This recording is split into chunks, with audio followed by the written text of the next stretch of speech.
Maging matatag kayo sa inyong pananampalataya. Magkaroon kayo ng paninindigan. Hindi kung ano ang agos ay natatangay kayo. Paghandaan ninyo ang aking pagbabalik. Amen. Alalahanin natin na ang pagkakalikha ng Diyos sa atin, minsan lang. Hindi na uulitin itong pagkakalikha sa atin. Kasi yung susunod na buhay natin, yung second life natin, is either eternal damnation or eternal glory, eternal life. Ngayon, nilikha tayo ng Diyos for the purpose para doon. Nilikha tayo ng Diyos para kay Kristo Jesus, para sa mabubuting gawa na ihinahanda na niyang una pa upang ating lakaran. So, ang purpose ng buhay natin is to fear the Lord and obey all His commandments. So, ang ginawa ng Panginoong Hesus para masunod natin yun, yung kalooban ng Diyos na yun, sinabi niya sa mga apostol bago siya umakyat sa langit, gawin niyo silang mga alagad ko at turuan niyo silang sumunod sa lahat ng aking ipinag-uutos, and lo, I will be with you till the end of time. So, maliwanag yun. Kailangan determined ka, matatag ka, sabi ng prophet kanina, sa pagiging alagad ng Panginoong Hesus. Siguraduhin mo na alagad ka ng Panginoong Hesus. Kasi useless ang buhay pag hindi mo nasunod yun. Kasi hindi na uulitin eh. Isa lang ang first love. Isa lang ang buhay. Isa lang ang pag-asa. It is appointed unto man to live once and after death, judgment. Kung mamamatay tayo, doon nalagay. Pero kung hindi ka naman mamamatay, buhay kang kukunin. Pero ang appointment ng Diyos sa tao, isang beses lang.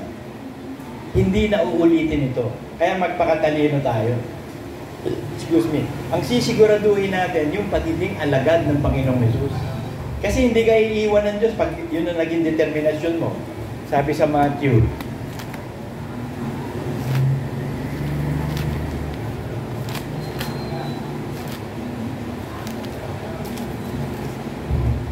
Matthew 28:19-20. Na dahil dito magsiyaon nga kayo at gawin yung mga alagad ang lahat ng mga bansa. Pag sinabing lahat ng mga bansa, buong mundo yun. Binubuo na ang mundo ng 7 continent eh. Binubuo ang 7 continent ng maraming bansa. Gawin nyo silang alagad sa lahat ng mga bansa.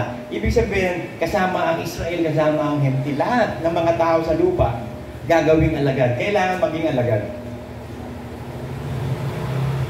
Na sila inyong bautismuhan sa pangalan ng Ama at ng Anak at ng Espiritu Santo. Na ituro ninyo sa kanila na kanilang ganapin ang lahat ng mga bagay na inuutos ko sa inyo at narito ako'y sumasa inyo palagi hanggang sa katapusan ng sanlibutan. So hindi ka naiiwanan ng Diyos. Tunay kang alagad. Bakit? Ba't hindi ka naiiwanan ng Diyos? Tunay kang alagad. Nakasulat sa John 8.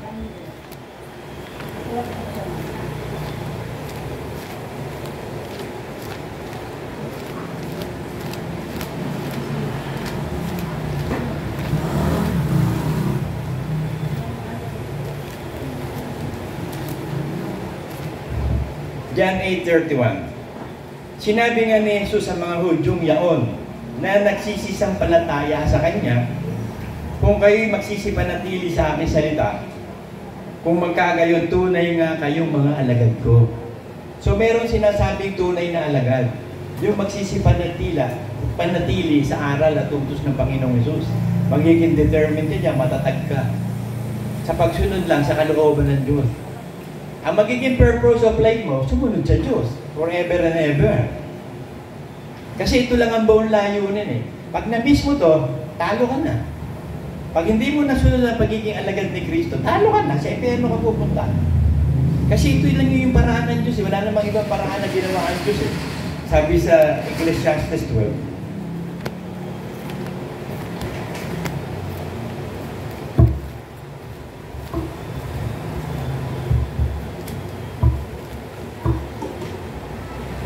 Ecclesiastes 12:13. Ito ang wakas ng mga bagay.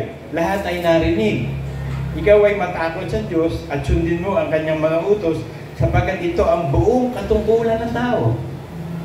So ito ang whole duty of man. Kaya ka nilikha ng Diyos para kay Kristo Jesus. Maging katulad ka ng Panginoong Jesus. From the time na tawagin ka ng Diyos, maging katulad ka ng Panginoong Jesus. All the days of your life, magiging alagad ka na ng Diyos. Pag hindi mo gagawin to, hindi ka magiging alagad, ay kanino kang alagad? Dalawa lang naman yan eh. Alagad ka ng Diyos, alagad ka ni Satanas. Pag susunod ka sa kalooban ng Diyos, alagad ka ng Diyos. Pag susunod ka sa sarili mo at sa utos ni Satanas, alagad ka ni Satanas. So alam mo ngayon kung maliligtas ka o hindi eh. Magpapakatatag ka, magpapakatibay ka bilang alagad ng Diyos. Hindi alagad ng tao alagad ng Diyos. Sabi sa Luke 14:27.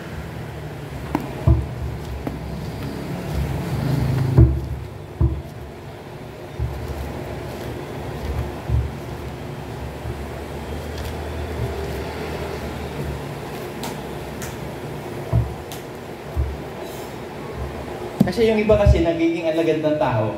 Halimbawa, isang tunay na iglesia.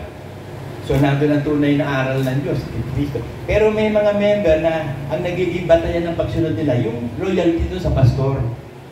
Dapat ang loyalty mo kay Kristo sa salita ng Diyos. Alagad ka dapat ni Kristo. Ang dapat ang pastor mo si Kristo, hindi yung pastor mo na yan na tao. Binigyan lang yan ng katungkulan. Para pangalagaan ng tupa. Pag hindi niya naaabot yung sukatan na yun, hindi rin siya tunay na pastor ng Diyos. Eh kung sa kanya ka magkakaroon ng loyalty, bulag na tagapagturo, bulag ka rin, huhulog kayo sa buhay. So para to be sure, ang ating pagiging discipleship kay Jesus Christ, disciples tayo ng Panginoon. Sabi ng Luke 14:27 na ganito. Sino mang hindi nagdadala ng kanyang sariling krus at sumunod sa akin ay hindi maaaring maging alagad ko. So kung ikaw daw tatanggap sa Panginoong Yesus at bibigyan ka niya ng utos, ang krus niya, nakautosan ni Kristo, ay hindi mo susundin, hindi ka pwede maging alagad. So hindi pwedeng, Panginoon, tinatanggap kita bilang Diyos na tagapagligtas. Kailangan ka maging alagad. Kasi kung hindi ka naging alagad, hindi ka pupunta sa langit. Nakasulat din yan sa John 12. John 12:48. Simulan natin sa 12:47. At kung ang sino man tao ay nakikinig sa aking pananalita, ay hindi ko siya hahatulan sapagkat hindi ako pumarito upang humato sa sanlibutan, kundi upang iligtas ang sanlibutan. So yung unang pagparito ng Panginoon, para iligtas ang sanlibutan, yung susunod na pagparito na niya, ililigtas na niya yung sasampalataya. At ito sabi niya sa mga sumasampalataya, ang nagtatakwil sa akin at hindi tumatanggap ng aking pananalita, ay mayroong isang hahatol sa kanya, ang salitang aking sinalita, ay siya sa kanya hahatol sa huling araw. To the last judgment, hahatulan ka ng salita. So dapat salita ang sundin mo, kasi pag hindi mo sinunod ang salita, hahatulan ka ng salita ng Diyos. So to be sure, mananatili kang alagad sa salita ni Kristo. Kahit namatay na yung mga alagad ng Diyos, may buhay pa rin ang salita ng Diyos. Kahit namatay si Brother Manny, buhay ang salita ng Diyos. Hindi tayo loyalist sa tao. Loyalist tayo sa Diyos. Alagad tayo ng Diyos. Kahit magpalit pa ng kahit anong mga pangalan ng iglesia natin, huwag mong palitan yung pagiging anak ng Diyos. Kasi even the name has changed eh. Nagbabago pangalan eh. Dati, ligaya ni Kristo Jesus tayo eh. May naunahan tayo. Eh sa SEC, hindi pwede yung doble. So, Amen, come Lord Jesus na tayo. So, nagbago na ang pangalan natin. Si Jacob becomes Israel. Si Paul become Paul. Nagpapalit ng pangalan. Miski ang Panginoong Jesus, papalitan ng pangalan pagdating sa langit. So, no problem yung change of name. Ang importante, anak tayo ng Diyos. Alagad tayo ng Diyos. Sabi ng 2 Timothy 2:2.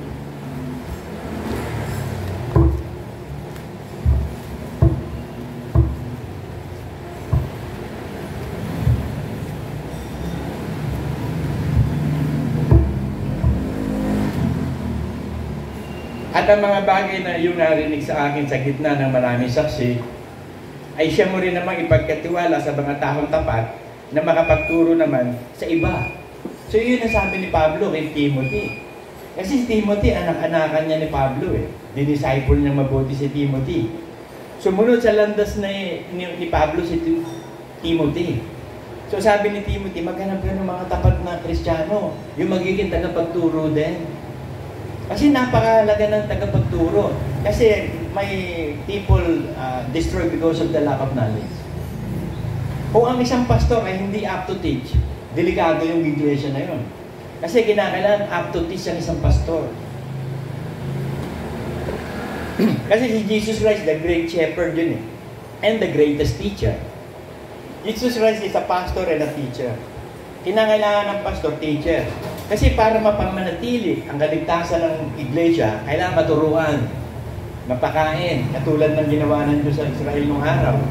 Araw-araw niya pinakain ng mana para mabuhay makarating sa promised land. Ngayon naman, pupunta tayo sa langit, sa promised land, kailangan pakainin din tayo ng mana, at ang mana na yun, si Kristo na yun, salita na ng Diyos. So araw-araw na ang pagkain natin salita upang mabuhay tayo sa kay Kristo. Sabi ng Luke 9:23,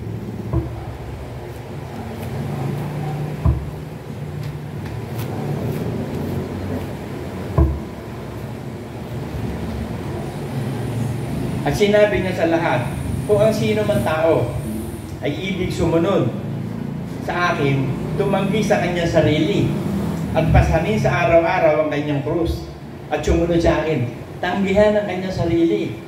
Bakit tatanggihan ng sarili? Kasi yung dating pagkatao natin yun, walang sahi-sahi yun, basura yun. Kaya ipinako sa krus yun, kasama ni Kristo, datihang pagkatao. At nung mabuhay na maguli si Kristo, may bagong buhay na tayo. We have now a new resurrected life in Jesus Christ. Kaya kinakailangan, tanggihan mo yun. Pagkikilos yung dati mong pagkatao, kasi yun ang paraan ni Satanas eh. Pag nakapakilos niya ang dating pagkatao mo, susunod ka uli kay Satanas. Yung dati mong amo. Dati mong amo si Satan. Dati tayo anak ng Diablo eh. Ngayon minagaling ng Diyos na ibalik tayo sa Kanya. Yung lahat ng nawawalang tupa, ibinalik ng Diyos sa Kanya sa pamamagitan ni Kristo. So kung hindi tayo makakasunod talaga kay Kristo, hindi tayo pwede maging alagad. Sabi ng John 13:34-35.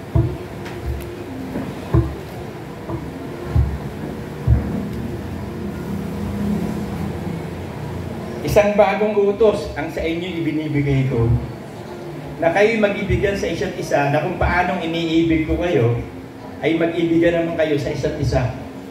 Sa ganito'y makikilala ng lahat ng mga tao na kayo ay aking mga alagad kung kayo'y may pag-ibig sa isa't isa. So bagong utos na ibinigay, hindi yung dating utos. Kasi ang dating utos, love yourself as you love your neighbor. Yun ang dating utos eh. Ibigin mo ang sarili mo katulad ng pag-ibig mo sa iyong kapwa. Ibigin mo ang kapwa mo katulad ng pag-ibig mo sa sarili mo. Sabi ni Kristo, isa na ang bagong utos. Mag-ibigin kayo katulad ng pag-ibig na inibig ko sa inyo. So ibig sabihin, kahit masama yung tao, iibigin mo pa rin yun. Mamamatay ka rin para sa Kanya katulad ni Kristo. Yun ang bagong utos. Malalaman nila tunay na alagad ko kayo. Kasi alam mo, ang iglesia ng LCJ Ministry, walang pag-iibigan dito. Witness ako dito eh. Kaya ang ginawa ng Diyos, pinag-iwahiwalay tayo para maganap niya ang isang grupo na mag-iibigan talaga. Nasa Sekaraya yan, Sekaraya 13.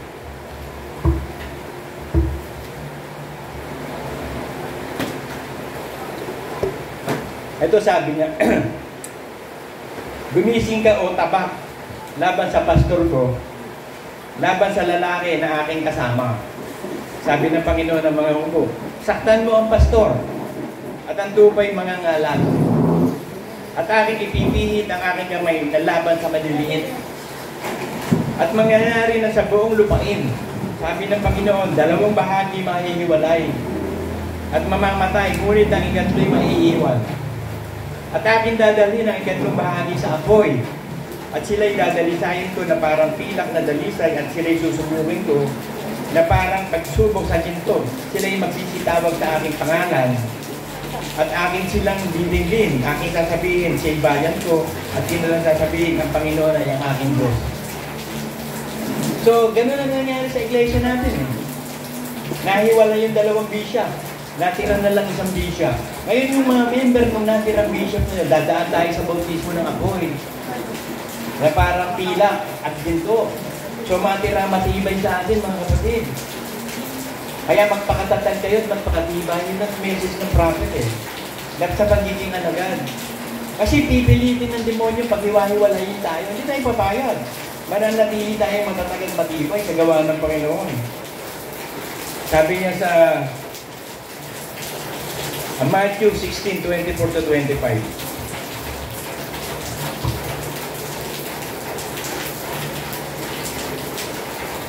Basahin niya. Hindi bale, titigil naman yan eh. Buti hindi pa natatanggal yung bubong. Kung hindi, babahaan siya ano kita niya. Matthew 16.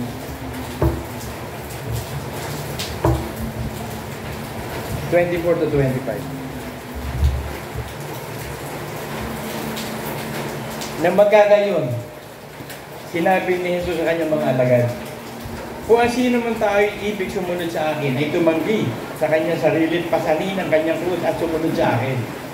Sapagkat at sino man mag-iibig iligtas ang kanyang buhay, ay mawawalan nito. At ang sino man mawala ng kanyang buhay dahil sa akin, makakasumpong niyaon. Kaya isa lang ang buhay. Ngayon yung isang buhay mo na yan, na worldly life, o makasanlibutan pagkatao, yan ang iniibig mo, diyan ka nabubuhay, hindi mo tatanggapin yung plano ng bagong buhay. Yung life resurrection. Kasi inibig mo yung dati mong pagkatao, doon ka sumunod eh. Pinili mo yung enjoyment ng dating pagkatao. Dapat hindi na yung enjoyment ng dating pagkatao, enjoyment na ng bagong pagkatao. Yayakapin mo na yung pananampalatayang binigay sa'yo, mabubuhay ka sa bagong pagkatao. Ang susundin mo na, si Kristo na lang. Magiging alagad ka na ng Panginoong Jesus all throughout, all the days of your life. Yan ang sakripisyo. Parang bigay sa'yo yung buhay na walang hanggan. Kasi kung di mo naman ito gagawin, di sa impyerno ka pupunta, mamili ka. Magsasakripisyo ka ngayon, pupunta ka sa langit, o hindi ka magsasakripisyo, mabuhay ka sa dating pagkatao, sa impyerno ka. Ikaw ang pipili yan eh. Yan ang ibinigay ng Diyos sa atin na free will eh. Hindi mo pwedeng sisihin ng Diyos. Kasi pinapili ka eh. Ikaw ang magdidesisyon eh. Pinapipili tayo ng Diyos.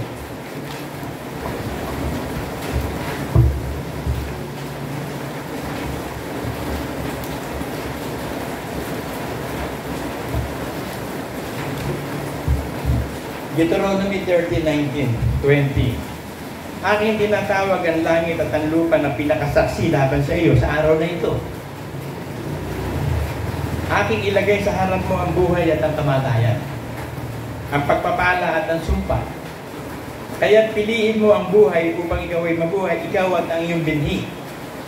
Na iyong ibigin ang Panginoon mong Diyos na sundin ang kanyang tinig, lumakip sa Kanya. Sapagkat siya ang iyong buhay at ang kalaunan ng iyong mga araw, upang matahanan mo ang lupain na sinumpa ng Panginoon sa iyong mga magulang.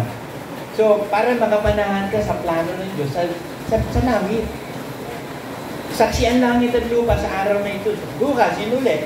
Saksi ang langit at lupa na naman sa araw na ito. So, ikaw ang pipili. Pipiliin mo. O, sige, okay lang, Jaya. Sige, mamaya lang.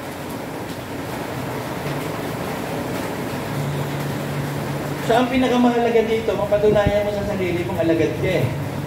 Paano mo patutunayan? Kailangan gawin mo itong John 15:1-7.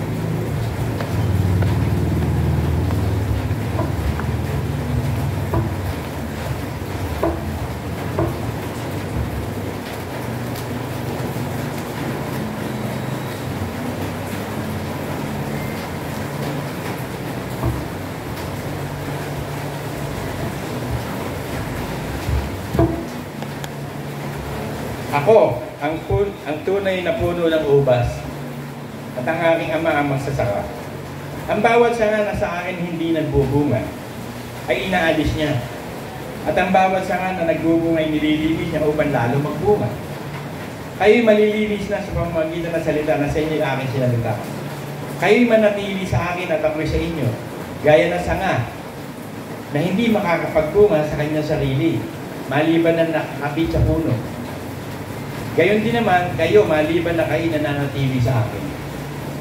Ako ang puno ng ubas, kayo ang mga sanga, ay nananatili sa akin at ako'y sa kanya, ay siya magbubunga ng marami. Sapagkat kung tunay na hiwalay sa akin, ay wala kayong magagawa. So wala kang magagawa pag wala sa iyo Holy Spirit.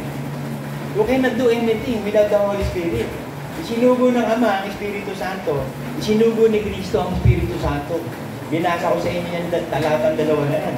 John 14:26 at John 15:26. Isinugo ng Ama at ni Kristo ang Espiritu para manahan sa atin. Kaya sabi ni Kristo, ako'y aakyat sa langit, ako'y muling babalik. Ibibigay sa inyo ang bagong mga aaliw. Manatili kayo sa aking mga salita hanggang sa pagbaba ko. At makakasama nyo na ako forever and ever. Huwag magulumihanan ng inyong puso. Sa bahay ng aking Ama, maraming tahanan doon. Hindi ko sana sasabihin ito sa inyo, kung hindi, ipagkahanda ko kayo ng at kapag naihanda ko na, muli akong paparito, kukunin ko kayo, hindi na kayo mahihiwalay sa akin. Sino yun? Mga alagad yun eh. So ang kailangan gawin mo lang, siguraduhin mong alagad ka. Yun ang importante eh. Siguraduhin mo na yung purpose ng Diyos, magawa mo. Kasi minsan lang ang buhay, sayang, hindi naman ito ulitin. Hindi naman tayo mga Hindu na may karma, pwedeng ulit-ulitin ang buhay nila hanggang sa maging perfect daw. Para yung evolution theory ni Darwin, wala nun, kalokohan yun. Kung tunay yung evolution theory, di sana wala nang unggoy. Dahil dapat may unggoy pa, ibig sabihin may lahi ng unggoy. Diba? Simple-simple yung practicality na yun. Kung sabihin mo nag-evolve na yung one-celled animal, naging unggoy, naging bago pa naging tao, ba't may unggoy pa? Sana wala nang unggoy, di ba kung totoo yun? So yung mga kaisipan ng tao, basura sa Diyos yun eh. Kaisipan lang ng Diyos ang kailangan tanggapin natin para hindi ka maligaw. Word of God. Walang ligaw yan dahil proven na yan eh. Dinalisay na ito ng 7 times na parang pila.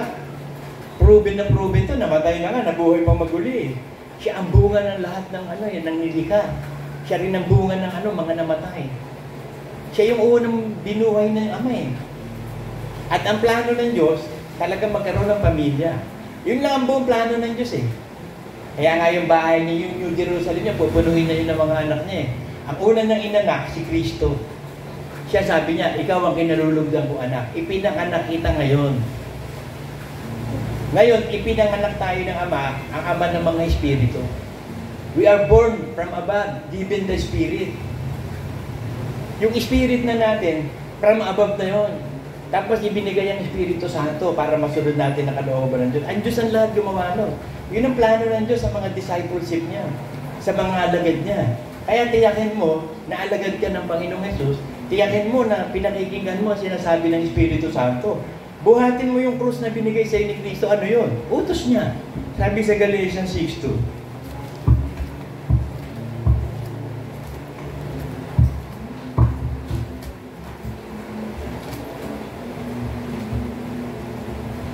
Magdalahan kayo ng mga pasanin ng isa't isa. At tuparin ninyong gayon ang kautusan ni Kristo. So yung pasanin na pinapasa natin, kautusan ni Kristo yun. Kaya sabi ni Kristo, ang hindi tatanggit sa kanyang sarili, hindi bubuhat ng kanyang krus, hindi maaaring maging alagad ko. Never ka maging alagad. Kasi ang susundin mo, gusto mo eh. Katulad ni Lucifer. Ang gusto niya, pero may naakit siya mga anghel. Ang gusto rin ng mga anghel na yun, yung gusto ni Satanas eh. Hindi yung gusto ng Diyos. Kaya nagtayo siya ng sarili niya iglesia, nag-apostasya si Lucifer. Excuse me. Gumawa siya ng mga alagad niya rin eh. Yung mga demonyo, alagad niya yun eh. Ngayon tayo mga alagad ng Diyos, wala tayong ibang gagawin kundi araw-araw magpasakop sa Diyos, manatili sa aral ni Kristo, hanggang sa dumating si Kristo, at wala tayong gagawin kung hindi ang sumunod lang kay Kristo. At dadatnan niya tayong buhay na hindi tayo mamamatay. Yun ang ating faith mga kapatid. Amen.